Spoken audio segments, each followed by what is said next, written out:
So I know it's probably been a bit since the last review, and, well, I came up with something to hold you over.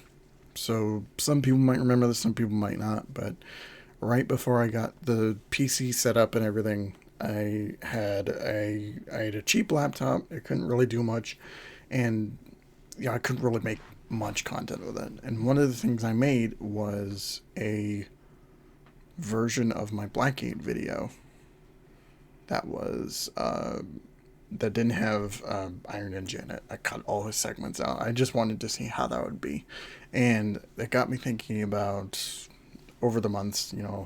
What if I tried that with other videos to see how that would work?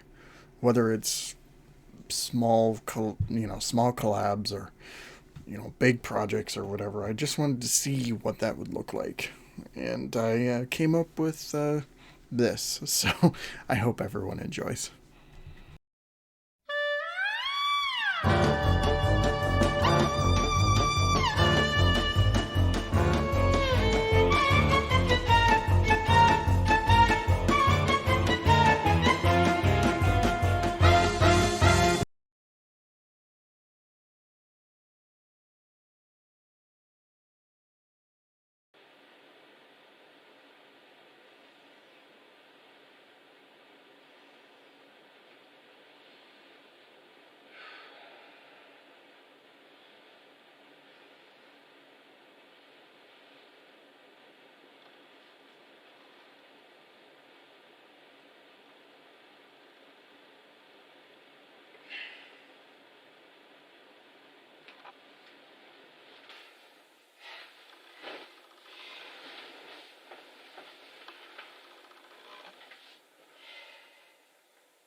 Well, better get ready then.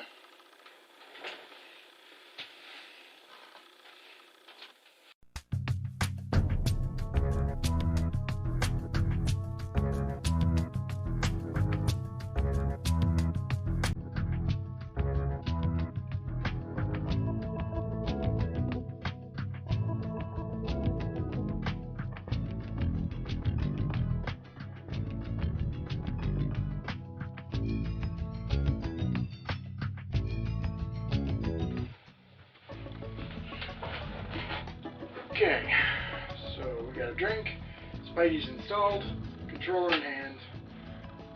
Let's relax and swing around for a little bit.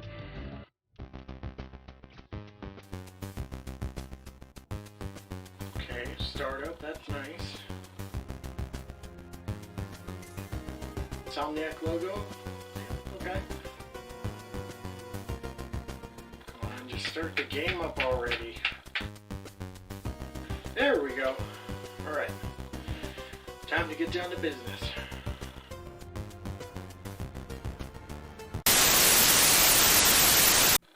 Well, good enough for me. Let's take a look at Destroy All Humans. I think if you look up underrated in the dictionary, I'm fairly certain this is the first thing that'll come up. Destroy All Humans is the creation of Pandemic Studios, who besides being known for the good Star Wars Battlefront games, they were also the ones developing the Dark Knight movie tie-in before being shut down by EA. Rest in peace. Published by THQ, the game is a GTA clone, but with one major twist that sets it apart from the rest. Instead of playing as the humans and repelling the alien invasion to save the Earth, they decide to flip it on its head to where you are the would-be invader, decimating everything in your path. Let's also set the game in 1950s America and pay homage to many of the classic sci-fi movies of the time, and that, my friends, is Destroy All Humans in a nutshell. This, along with its sequel, are among some of my other favorites from that damn blockbuster phase I love bringing up so much. I don't remember getting very far as a kid, but I didn't care much just because of how fun the game was. The second game's multiplayer alone was definitely a time sink for me and my siblings. For this video, we're sticking with the PlayStation 2 original, but we'll be playing the game via the 2016 port released for PS4. It basically bumps up the frame rate and makes the textures a bit prettier, but other than that, it's the same game overall. Well, I guess we have no choice but to jump right in and talk about the story. The game begins with the military testing out a rocket in the desert. Of course! During the test, a flying object that appears to be unidentified is hit by the rocket, which even though the creature survives, it ends up getting captured by the surrounding officials. Cut to a mothership where our leader, Orthopox13, chats with our lovable alien Cryptosporidium-137, and we find out why our previous clone was sent to Earth in the first place. So their race, which is known as Furons, have been keeping themselves alive thanks to cloning technology. But as a result, each clone degrades in certain aspects. But long ago they did the nasty with some humans, and as a result they retained pure Furon DNA for generations to come. So with this information, Crypto and Pox make their way to Earth to continue where 136 left off, track down his body if possible, and destroy all humans! Thanks, Pox. Good to know you're looking out for my best interests. And that's pretty much it as far as the setup. Stuff does escalate with Crypto at odds with the military and this shadowy organization known as Majestic, but everything for the most part is pretty straightforward. If there's anything that keeps the story interesting, it's the writing and humor. While juvenile at times, almost every joke manages to make me laugh, and the over-the-top voice acting elevates it to an extreme level. From pedestrians to the soldiers patrolling the streets, they each have something to say and it can be hilarious at times. It's tearing me apart! Did they really take inspiration from Tommy Wiseau of all people? Speaking of voice acting, let's talk about our main characters. Richard Horvitz of Invader Zim and Jimmy Neutron fame voices the unforgettable Orthopox. As for Crypto, he's played by J. Grant Albrecht, I can't even pronounce that, who's best known for... yeah, just this series. He's a fun, chaotic narcissist, and he's got the best goddamn Jack Nicholson impression you've ever seen. Overall, the story is highly enjoyable and is one of my favorite things about this game. The comedy alone is worth playing through the game, and the writing keeps me coming back with entertaining characters and interesting scenarios. Let's move on to gameplay. It seems appropriate we start by talking about your tools of destruction. Throughout the game, Crypto will unlock various weapons and abilities to help him kill and maim people in glorious fashion. Let's begin with the first weapon you unlock, which is the Zap-O-Matic. With this you shoot bolts of electricity, and this is the most common weapon for you to use. Also unlocked right away is the Anal Probe, which does exactly what you think it does. It helps with collecting DNA, but personally I don't use it for much else. Next is my favorite weapon in the game, and that is the Disintegrator Ray. This just demolishes everything in its path, and when fully upgraded, there's no other need for any other weapon. Lastly, there's the Ion Detonator, which is basically a grenade launcher, and it's fucking powerful. I use this for vehicles like police cars and tanks, and other obstacles like Tesla coils and such. To fire each of them, it requires you to press R1, with the triggers used for switching between them. Next, let's talk about the power that is psychokinesis, which by holding L1 and pressing certain face buttons, you can do a lot of wonderful things, including lifting enemies and objects in the air, hypnotizing individuals, scanning thoughts, and extracting brains from people's heads. There's another ability known as holobobbing that by pressing circle when facing a human, it allows you to take disguises and sneak into areas which helps for specific missions. PK is incredibly fun to abuse for sure, but every time you use it, they drain your concentration meter, so say you holobob, be sure to scan thoughts very often, even if they get annoying at times. The sexiest word in the English language? Tupperware. What alien isn't complete without a flying saucer, and this is actually a pretty cool one.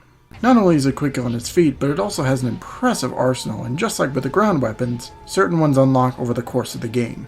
Besides the death ray you start with, there's the sonic boom, which I don't care for, and the quantum deconstructor, which is a great secondary weapon, and just like with the disintegrator, it fucks shit up. There's also the abducto beam, which I completely forgot about until I started recording footage. Even though I do enjoy the saucer, there are some issues for sure, like the fact that it is stiff when you're turning to face another direction. Also, one weird thing for me is the fixed altitude. For the most part it's fine since the maps are small and designed around it, but it still feels like a strange oversight at times. Besides the saucer, you also have a jetpack, which is cool, but it's more of a detriment than an asset. It runs out of fuel quickly, and to get extra distance, you need to keep mashing the X button, and it just gets monotonous. Also, you take fall damage, which is never fun. The gameplay overall is a blast, and I can definitely go back to this no problem. While the controls may be alienating, by modern conventions, it almost becomes second nature very early on, and I kind of like how weird it may seem. One thing that is hard to come back to is realizing that crypto is a glass cannon. This is extremely apparent, especially when you're in the saucer and you come into contact with the missile launchers. My advice for you is to keep your distance and to never stay still. Oh, with that said, let's see what else this game has to offer by talking about the other stuff. Let's talk about the locations you'll be invading first. Turnip Seed Farm is where you first make contact, and... it's a farm? Fuck right off. Fuck off. There isn't really much to say since you're here for the first level and that's it. After that we have the town surrounding it, Rockwell, the sunny Santa Modesta, Area 42, which is a base for Majestic, and the not Washington DC capital city. I didn't forget about Uniontown. You did. Each of them stand apart in their own unique ways, and I enjoyed them as a whole. Kinda wish they were a bit more lively, but I'm not expecting it to be Liberty City. Even if that would have been possible. In each area there are side missions to mess around with, and they are just so lame. They mainly consist of simple tasks like killing 6 humans or racing to a specific point. In general, they're just not worth your time. Also in each area are sets of probes from the mothership which nets you some extra DNA, which is nice, but isn't worth it either. They do earn some cool rewards like concept art, animatics, and also both Teenagers from Outer Space and Plan 9 from Outer Space, which you can watch. I mentioned DNA, but I guess I should mention what it's used for. Brainstems are used as currency for upgrading your abilities, weapons, and your saucer. The way of unlocking new upgrades can be a little weird though, since certain ones unlock after a mission and it feels completely random. As mentioned, you collect them by extracting brains, killing people with the anal probe, and also just collecting the probes that are scattered around. It has a secondary purpose, and it's such a baffling design choice. To progress through the game, you need to collect a certain amount of brain stems at sporadic points. Excuse me, the fuck did you just say? I get the idea, but just to halt the game so you can raise an arbitrary number to simply advance is frustrating and is probably the worst thing about this game. Thankfully there's a code to give you DNA, so keep doing it when you need it and you'll be fine. Cheats are the way to go for me. Invincibility and infinite ammo work wonders too, especially since this game can get difficult in the latter half. It's nothing impossible, but it can sneak up on you with certain enemies or situations. Another issue I have with the levels is the lack of checkpoints and the repetition of dying.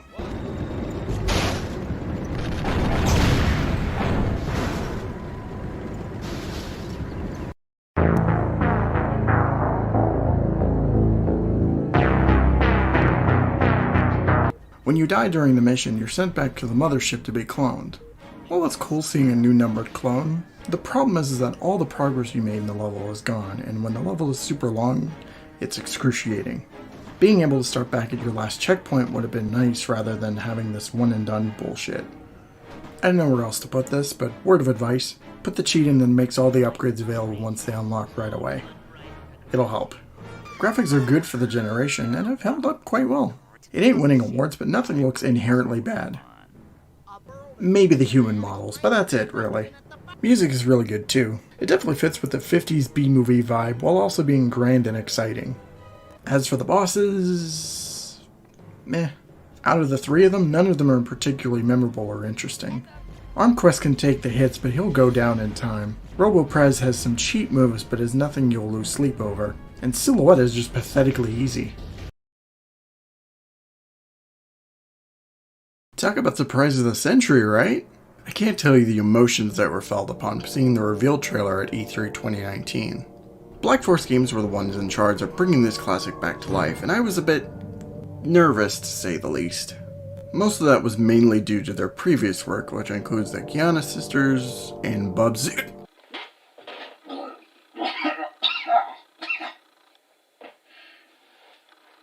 Sorry. This tends to happen when somebody brings up forgotten 90s video game mascots. My worries would be washed away upon seeing the gameplay demo soon after, and every other gameplay trailer after that. I was so hyped to the point where I pre-ordered the cheap collector's edition. Broke the cow though. I was tempted to buy the more expensive one, but $400 is way too much for me.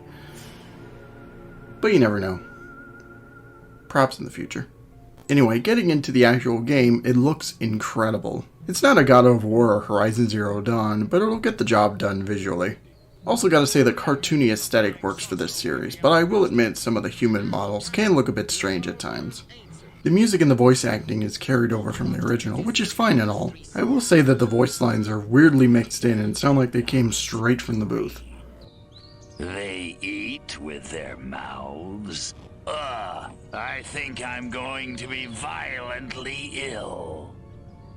One of the biggest changes you'll notice right off the bat is the revamped control scheme, which was weird for me at first since I was so used to the original, but I ultimately warmed up to it and I can go back to either. The concentration meter is gone, so you don't have to worry about how much PK you use. Also, you don't take any fall damage, and you can glide in the air with your jetpack. Also, the additions of a lock-on and dash really make this feel modern and are welcome additions. The saucer was overhauled too, and it's for the better. You're able to control your altitude, which is nice. It's quick and buttery smooth, which is great, and now you can point the laser downward, which helps plenty.